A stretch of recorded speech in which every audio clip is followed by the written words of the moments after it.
दोस्तों, आज की कहानी की शुरुआत होती है एक छोटे से गांव से। उस गांव के छोर पर एक पुरानी हवेली होती है। वह हवेली चारों तरफ जंगल से घिरी होती है और उस हवेली के मालिक होते हैं ठाकुर साहब। ठाकुर साहब के एक छोटी बेटी होती है जिसका नाम होता है डाली। डाली बहुत ही सुंदर, चंचल और मासूम स्वभाव की होती है, लेकिन उसके अंदर कुछ असामान्य बातें थी। वह अकेले बैठकर किसी से बातें करती है, जैसे वह किसी अदृश्य व्यक्ति से बात कर रही हो। पहले तो डॉली के माता पिता ने सोचा कि यह बच्चों की मासूमियत है, लेकिन जैसे जैसे डॉली बड़ी होती गई उसकी आदतें और भी बढ़ती चली गईं।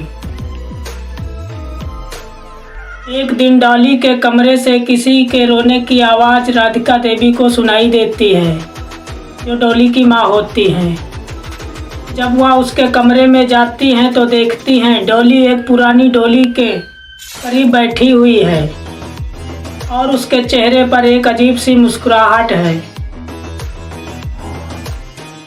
जिस डोली के पास डॉली बैठी थी वह ठाकुर साहब ने बाजार से खरीदी थी। डॉली की माँ डॉली से पूछती हैं, तुम किससे बात कर रही हो? तो डॉली मुस्कुराते हुए जवाब देती है, डॉली दीदी से। डॉली दीदी मुझसे बात करती हैं और कहती हैं कि मुझे इस टोली में कैद कर दिया गया था। राधिका देवी का चेहरा फीका पड़ जाता है और वह समझ नहीं पा रही थी कि डॉली मजाक कर रही है या सच में किसी आत्मा से बात कर रही है, लेकिन बात को नज़रअंदाज कर दिया और डॉली को बाहर खेलने के लिए भेज देती हैं। ठाकुर साहब ने अपनी पत्नी से डॉली के बारे में पूछा। तब राधिका देवी ने अपने पति यानी कि ठाकुर साहब से डॉली की सारी बातें बताई। यह सुनकर ठाकुर साहब ने उसका बचपना समझकर उसे वहीं भुला दिया, लेकिन राधिका देवी के मन में कुछ संदेह था। ये दिन राधिका देवी यानी कि डॉली की माँ गांव में एक बुजुर्ग व्यक्ति से मिलने जाती हैं, जो उस डॉली का इतिहास और रहस्यमयी कहानियों के बारे में बहुत कुछ जानता था। उस व्यक्ति ने बताया कि इस डॉली का इतिहास बहुत पुराना है। यह डॉली कभी अमीर घराने की बेटी हुआ करती थी। एक रईस घराने में तय होती है, लेकिन तभी एक घटना घटती है। राधिका देवी उस बुजुर्ग व्यक्ति से पूछती हैं, क्या घटना हुई थी उस वक्त? इसे बताता है कि उस दिन डॉली की शादी जिस व्यक्ति से तय हुई थी उसने शादी करने से इनकार कर दिया था।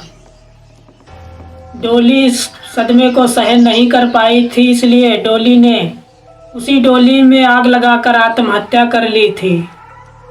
तब से यह डॉली जिस भी घर में जाती है वहाँ कुछ न कुछ भयानक घटनाएं घटने लगती हैं। उस रात से हवेली में अजीबोगरीब घटनाएं होने लगी थी।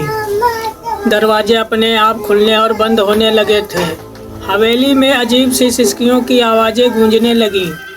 सबसे ज़्यादा परेशान करने वाली बात यह थी कि डॉली की हालत दिन ब दिन खराब होती जा रही थी। डॉली अब हर समय डॉली के पास ही रहती, उससे बातें करती और कभी कभी तो चिल्लाने लगती जैसे वह किसी से झगड़ा कर रही हो। एक रात डॉली की माँ ने डॉली को डॉली के पास नहीं पाया। वह अपने कमरे से बाहर आई और देखा कि डॉली हवेली के उस हिस्से में चली गई थी जहाँ कोई भी जाने की हिम्मत नहीं करता था। राधिका देवी ने डॉली को आवाज़ दी, डॉली तुम कहाँ हो? डॉली ने पीछे मुड़कर देखा और उसकी आंखें लाल थी, चेहरे पर भयानक मुस्कान थी। उसने धीरे धीरे कहा, माँ डॉली दीदी कह रही हैं कि वह मुझे अपने साथ ले जाएंगी। राधिका देवी का दिल दहल उठा। उन्होंने ठाकुर साहब को तुरंत सारी बात बताई। ठाकुर साहब को अब इस बात का अंदाज़ा हो चुका था कि ये डॉली किसी आत्मा का निवास स्थान है। उन्होंने फैसला किया कि वह किसी तांत्रिक को बुलाएंगे। अगले ही दिन तांत्रिक को बुलाया गया। तांत्रिक ने हवेली में प्रवेश किया और डोली को देखते ही उसका चेहरा गंभीर हो गया। उसने कहा, यह डोली बहुत पुरानी और भूतिया है। इसमें एक आत्मा का वास है जो यहाँ से जाने के लिए तैयार नहीं है। तांत्रिक ने डोली की पूजा की और मंत्रों का जाप शुरू किया। जैसे ही वह मंत्रों का जाप कर रहा था, हवेली में जोर जोर से हवा चलने लगी, खिड़कियाँ बजने लगीं और दिए बुझने लगे।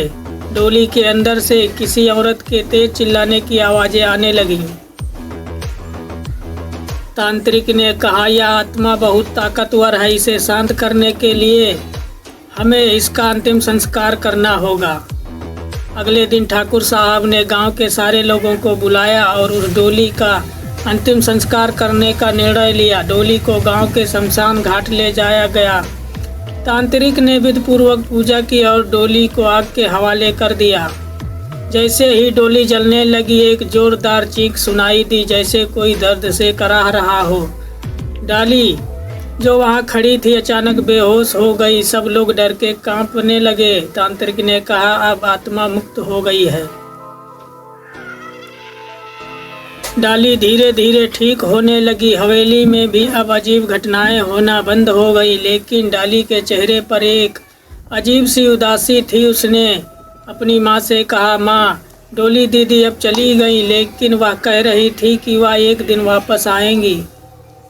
डोली की बात सुनकर सब लोग स्तंभ रह गए। क्या डोली की आत्मा सच में मुक्त हो गई थी या वह कहीं छिपी हुई थी, बस यही समय का इंतजार कर रही थी।